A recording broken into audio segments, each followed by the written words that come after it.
Welcome back to my YouTube channel, Batas with Atty. Claire Castro. Ang pag-usapan natin ngayon ay yung mga politikong sumasawsaw sa tupad program ng DOLE. Ang DOLE Tupad o Tulong Panghanapbuhay sa Ating Disadvantaged Displaced Workers ay ang programa na pinangunahan at sinimulan ng Department of Labor and Employment na nagbibigay ng emergency employment opportunities sa mga naapektuhan ng pandemic. Ang programang ito ay nag-aaya sa mga Pinoy para sa short-term job, kung saan ang sweldo nila ay diretsong idideposito sa bank account nila o kaya sa kanilang cash cards. Ang layunin nito ay para makapagbigay ng suporta sa pamilya habang naghahanap ng permanenteng trabaho ang benepisyaryo. Siyempre dahil may pera rito at ito ay para sa mga pobre nating kababayan, maraming politiko ang sumasakay hanggang sa ngayon.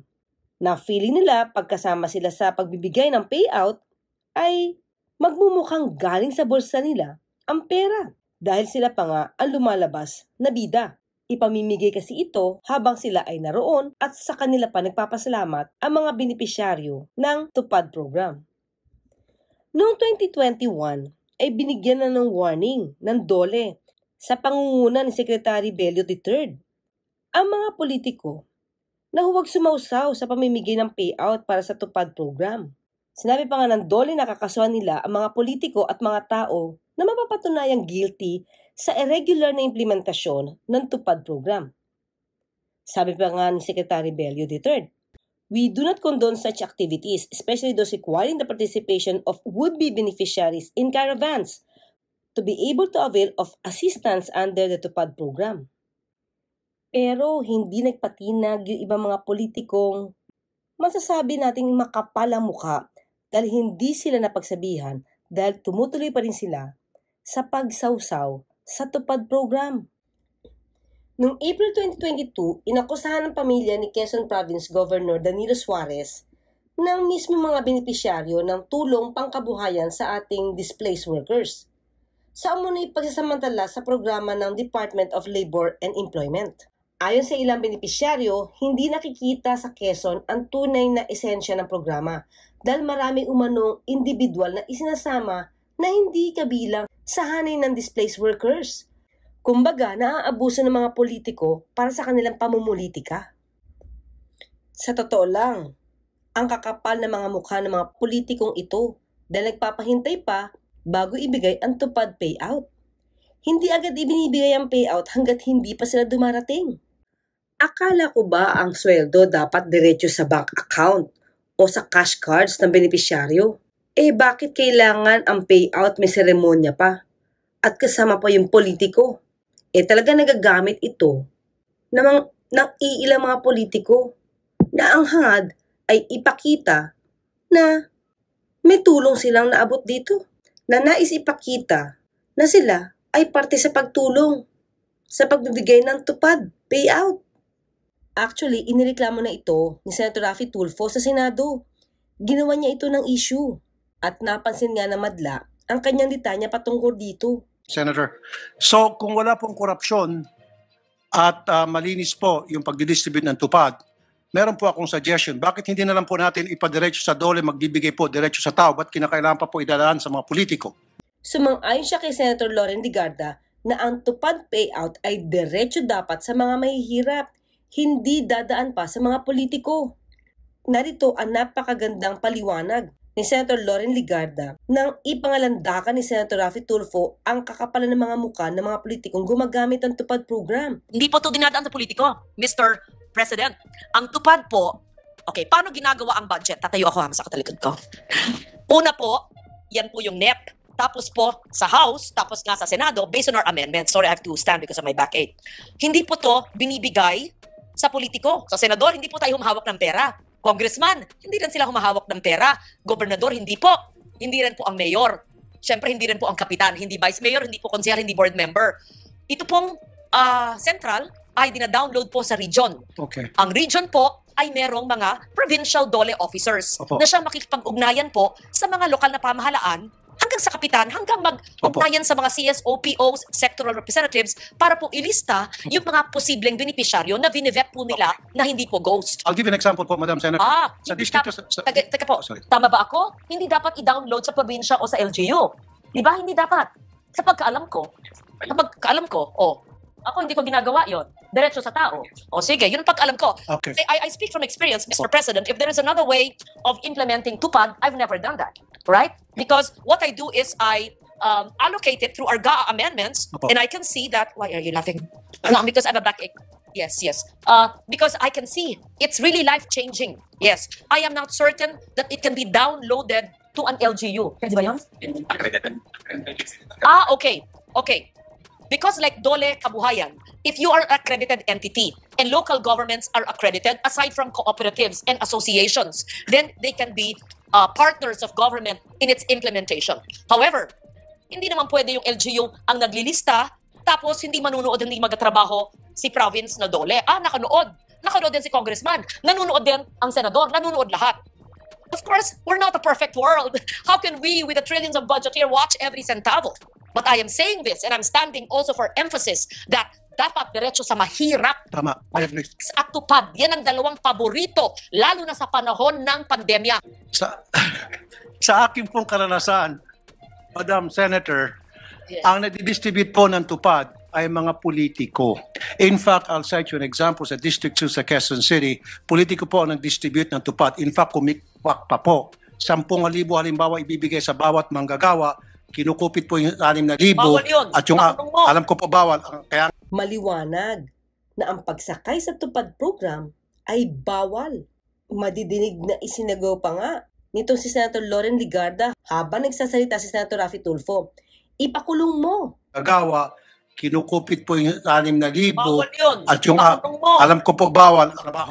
It is not the politicians. The politicians are supposed to do legislation. The politicians are supposed to manage the affairs of the local government. Di na kayo kailangan magpahaba dahil sumasang-ayon ako sa inyo. At dahil po sa inyo, idadraft nyo ako ng special provision para bawal na gawin yan at hindi na magbumowa sa LGU ang tupad. Yung nire-request ni Senator Loren Legarda na gumawa si Senator Raffy Tulfo ng mga special provisions para hindi na magkaroon pa ng MOA ang LGU sa tupad at ipagbawal talaga ang paggamit ng mga politiko o pagsakay ng politiko sa tupad program.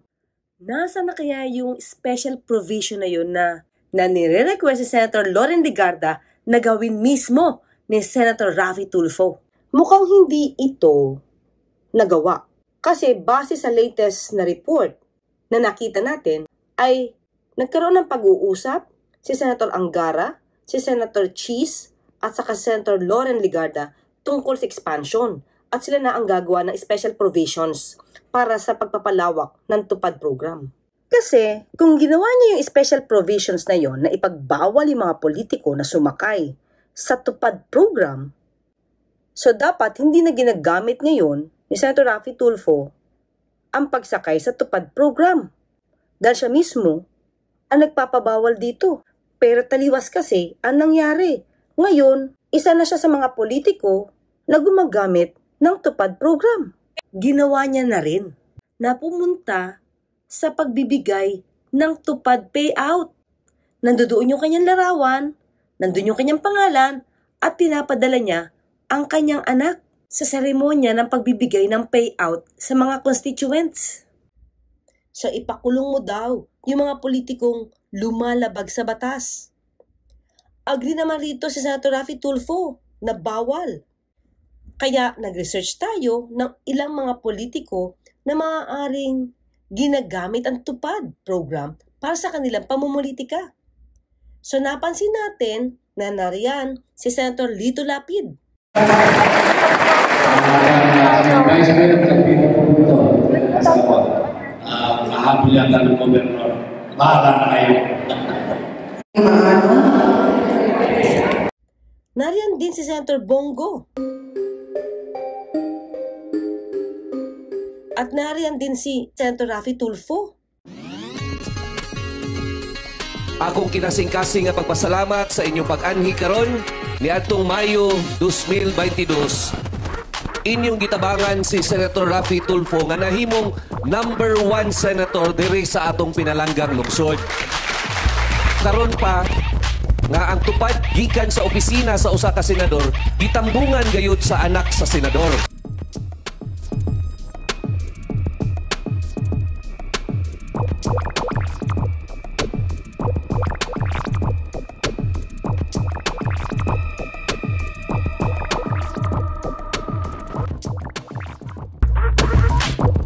Nagpapasalamat ang papa ko at sinusuportahan niyo pa rin siya hanggang ngayon.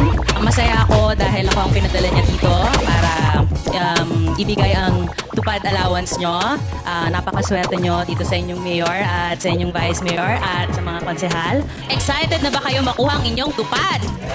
Ayan! Yan ang energy na gusto ni Idol Raffy Tulfo.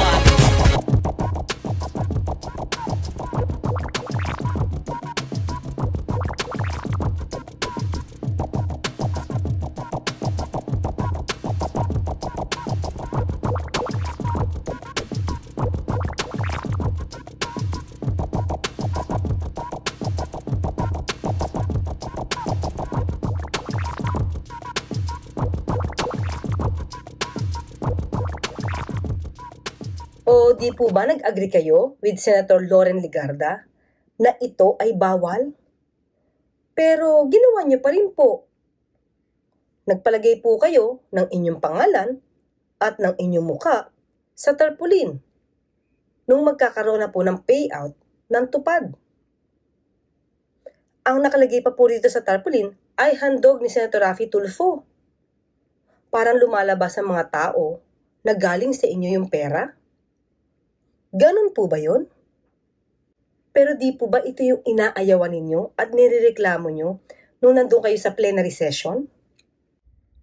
Hindi ba ayaw niya sa mga politikong gumagamit ang tupad program para sa pamumulitika? Bakit kaya pag si Senator Raffy Tulfo ang gumagawa ng sinasabing bawal, para nagiging tama? Iba siguro talaga pag idol. Walang pumupuna, kahit pa si Senator Loren Legarda. Pero kapansin-pansin na hindi naman si Senator Raffy Tulfo ang dumarating sa okasyon. May mukha lang niya at mayroon siyang pangalan na para pagang siya ang nagbigay ng tulong na ito. Dito, yung mga tao nagpapasalamat sa payout ng tupad. At ito daw ay sponsored by Senator Raffy Tulfo. So ang tanong natin, pera ba ito galing sa bulsa ni Senator Raffy Tulfo? Kung galing ito sa pera niya, hindi ba dapat galing ito sa RTIA Foundation?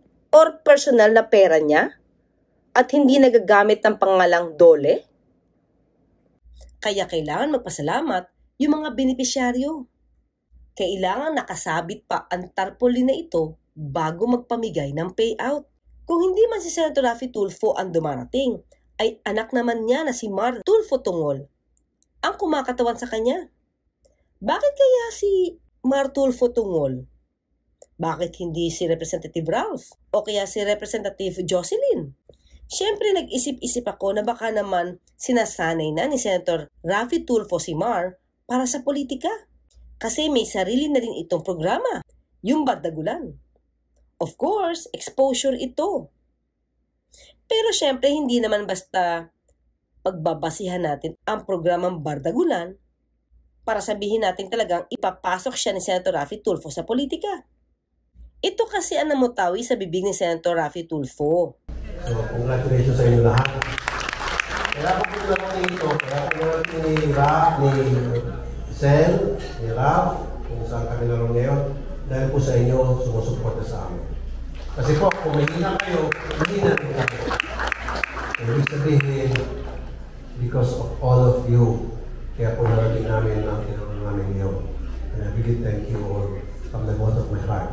Kayo ulit, you have somebody in the Senate or in the family, Congressman Jocelyn, Congressman Ralph, and I'm very proud to tell you, malay natin, baka next time meron tayong Congresswoman Madison! Next time meron tayong Congresswoman Madison! Malay natin! Let's pray!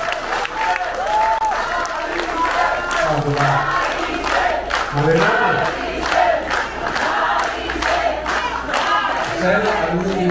I'm looking forward to you being part of the family of politics. Pwede naman siya. Kung gusto rin, marami ka. Kung gusto ka. Kung gustuhin, maraming paraan. Isa ba rito yung pag-attend niya sa pagbibigay ng payout ng tupad? O wag mo na kayo magkaroon ng violent reaction. Kung lahat ng anak ni Senator Raffy Tulfo, pamilya niya, ay papasok na sa politika dahil wala pa tayong batas patungkol dito sa anti-political dynasty. Sabi nga ni Congressman Erwin Tulfo na mukhang hindi naman tinuturing ang pamilya Tulfo na may political dynasty na. Dahil ang sabi niya, maybe a dynasty if you're not doing anything and doing nothing. Staring at the ceiling. But if you do something and perform, people notice that. Let them decide. Now, if it's dynasty and they don't like you there anymore, I think they will not vote for you. So sa tingin niyo ba, may mangunguna at magpapapasa ng anti-political dynasty law? Yung iba naman kasi, ginagawa ng business ang politika. Nandiyan ang ina, ama, anak, kapatid, asawa, bayaw, etc., etc. What do you think? How does Congresswoman Maricel Tulfo Tungol sound to you? Ano ang dating sa inyo? Kayo po, magkomento po kayo sa comment section. Hanggang dito na lamang. Ako po sa Tony Claire Castro nagpapalalang, huwag tulugan ang inyong karapatan.